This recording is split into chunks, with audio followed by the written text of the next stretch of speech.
executive interferes. Noong panahon po ni Corona, nakialam ang executive pero may konting discretion pa by way of projects. Ito, kinakasuhan. Number two, we denounce in the strongest possible terms in the known universe yung threat ni Senator Lacson na perpetual ba? Ano ba yung term na ginamit niya? Forever walk out. Ang dami-dami na po. I was here last Wednesday as a demonstration of support ng PDP kay Senator Amy Marcos. Although ang instruction sa akin, huwag ka na magsalita, just show yourself there na naka-PDP ka at to convey the unspoken message that PDP is behind the efforts of Senator Amy Marcos. And andyan na po ako when asked to speak by Senator Amy, I respectfully declined. Kasi meron na nga tayong press con. Pero we support Senator Marcos and we support the majority and we denounce the majority for their obstructionist acts of throwing a monkey wrench into the legislative process. Ibig yung sabihin, pagka ang minority ay hindi nila makuha ang kanilang gusto, sisirain nila, wawasakin nila yung legislative process by depriving the Senate of a quorum.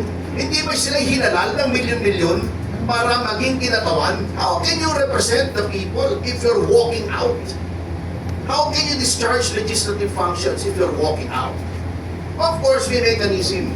Ang tingin ko dyan, they're trying to force the issue eh. Kasi under Senate rules, under the rules of any legislature, hindi mo pwedeng i-deprive ng quorum forever ang legislatura. The Senate President, in the case of our Senate, may order the Senate Sergeant at Arms to arrest and bodily bring any member to the plenary in order to constitute a quorum. Siyempre, mabigat kung gagawin mo yun. They're trying to provoke. Ako sasabihin pa ha, ito nakakatawa eh. This goes against the grain of everything that we have been taught in constitutional law. Kaya questionin daw nila yung ginagawa ng majority with respect to the rules. Dahil abuse. Since when has changing the rules been an abuse? Prerogative po yan, exclusive prerogative of either the House or the Senate na palitan ang rules niya. Ngayon, may principle po dyan of justiciability. Hindi ko maintindihan ha, kasi ang tinuro po sa akin ni Mer Santa Maria na hindi niya sinusunod ngayon, kapag ginagawa pa lang ang batas o any amendment of the rules, hindi pa right for adjudication yan. You cannot go to the Supreme Court. You can only go to the Supreme Court kapag yung batas ay napasa na at or yung rules ay pinasa na ng majority. That's when you question it, if you can question it at all. Dahil exclusive yan. Di ba sinabi ni Tito Soto, you see how hypocritical these people are. Sabi ni Tito Soto, the Senate has the exclusive right to make its rules, blah, blah, blah. Pagkatapos ngayon, pupunta daw siya sa Supreme Court para questionin kung bakit iniiba yung rules. Gusto niya noon, ayaw niya makialam ang Supreme Court, noong in-invalidate yung impeachment, kayo gusto niyo makialam ang Supreme Court. On the same principle, yung acts exclusively belonging to the province of the Senate in performing. And good luck after insulting the Supreme Court, after saying that the members thereof are ignorant, etc. Pupunta ka ngayon sa Supreme Court, good luck. Ha? Baka ang mangyari sa kanya eh, pag may sinabi siya eh, sabihin sa kanya ng Supreme Court eh, achiche. I-insultuhin mo yung Supreme Court, ako pupunta roon. Sinasabi pa nila, may nagsabi sa akin, eh, pwede daw hindi sundin yung order ng Supreme Court. Eh, bakit pupunta ka sa Supreme Court? Diba? How hypocritical these people are. Noong panahon ni Trillanes na nakakulong, gusto nila remote participation. Noong panahon ni Dilima nakakulong, remote participation. Ngayon, ayaw nila. And then, someone will say na, dinamadali nyo ba ito? Dahil, makukulong na sa inyo? What a thing to say to your colleagues. That's the problem of electing characters to the Senate. Diba? I will just vary the old saying, diba? When you elect clowns to the Senate, the clowns do not become honorable. The Senate becomes a circus. Matindi po yung sinabing yun. If there's anything that is unparliamentary, hindi yung ginawa ni Senator Aimee, because that forms part of the prerogative of any senator to rise to the question of privilege. Hindi kasi marunong yung ibang mga senador natin. Kung mababasa nila yung mga ibang privilege speeches before martial law, ni na Jokno, ni na Ninoy, ni na mas matitindi pa sa ginawa. Those of you do not remember, matanda na po kasi ako yata pinakamatanda rito eh. Kasi before the advent of the internet, of social media, lahat po ng privilege speeches ng mga senador, pinapublish nila. Then meron nung tinatawag na franking privilege. Libre po, pag nag-mail sa inyo ang mga senador ng kahit ano, libre, hindi kailangan ng post office stamp. Ginagamit po yun ng mga senador, daan-daan libo minemail nila kung sino-sino, lalo na yung mga local government officials. My father was a board member, he was a councilor. Lagi siya nakakatanggap ng kopya ng mga privilege speeches, pinababasa niya sa akin. Matitindi. Si Ninoy accused President Marcos Sr. of orchestrating the Jabida Massacre. Ngayon, dinibang, wala namang palang prueba, sabi ni Bobby Tiglao. Hindi po kailangan na may proof doon. Privilege nga yun eh.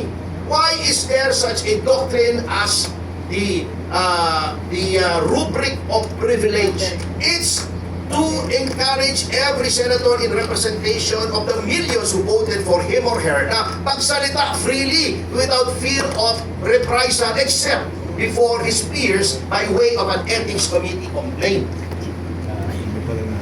At this point, let's welcome former Secretary Mike Defensor.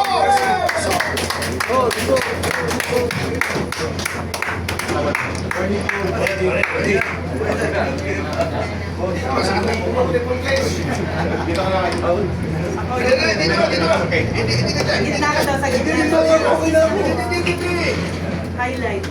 Dapat yung pinakagwapo nasa gitna. Mga gwapo dapat nasa gitna. Kaming mga... Dito ka na. We will evacuate. Nag-request na yung photographer ng picture mo na pwede pa picture daw muna. Parang hindi nila tayo kilala. No? Nag-request na yung photographer ng picture. Ay, sige po. Picture daw muna nakatingin sa It's okay. picture daw muna. Nagre-request ng picture yung photographers. Picture mo na, tingin lang sa harap. Sa right, sa kaliwa, hawak mo na. Hindi, okay lang. Kaliwa. Para si Mike makaupo. Kaliwa mo na. Kaliwa mo na. Andiyan na si Mike. Yan. Sa gitna naman. Sa gitna, parang wedding. Sa gitna ko na. Hindi na, okay na. Sa gitna. Ako sa taas naman. Ako yung Dito naman sa right side. Sa right side naman. Sa right side. quarter turn to the right. Mahal. Another quarter turn, ladies. Thank you. Anyway, to continue with the kind permission of my boss, Sec Mike. Actually, I was just blabbering about here dahil hinihintay ka namin. Now that you're here, I can wind up. Anyway, yun po ang concern ng PDP. We are appealing to our senators for sobriety. Yung pinagsasasabi nilang tyranny of the majority, there is no such thing. In a democracy, talagang majority ang nasusunod.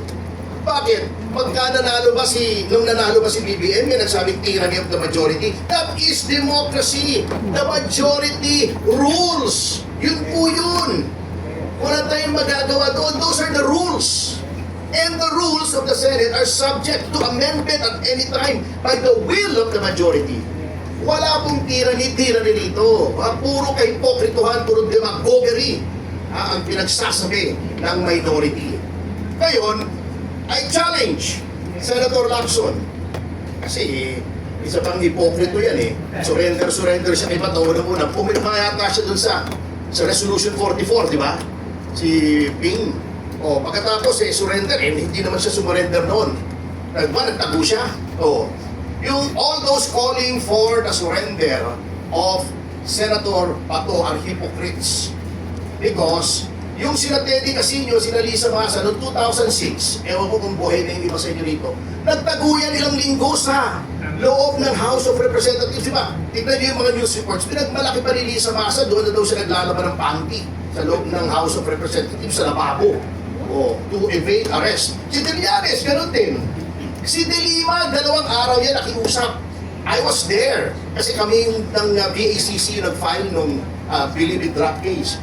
We were there nung isa-serve yung warrant, nakiusap si De Lima, baka pwedeng 2 days muna ako rito to wind up. Hindi siya pinasok. Walang nagpumilit pumasok doon para arrestin siya. Now they're calling for surrender. They are justifying yung pagpasok sa Senate. Kakapal ng mukha nito mga to eh. Grabe.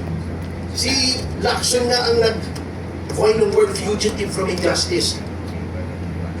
Swerte lang yan si Lacson, sinuportahan niya si Noynoy, tumawid ang administrasyon. Noong in-run yung certiorari niya ng Court of Appeals, yung si Solicitor General Cadiz, ang Aquino appointee, did not appeal. Can you imagine the crime of the decade, hindi mo i-appeal yung pagkatalo ng gobyerno? Solicitor General ka. Yung mga annulment cases nga na ordinaryo, ina-appeal automatically ng OSG, siya hindi niya appeal. Yung the Ser Corbito double murder, may 2 tao na patay.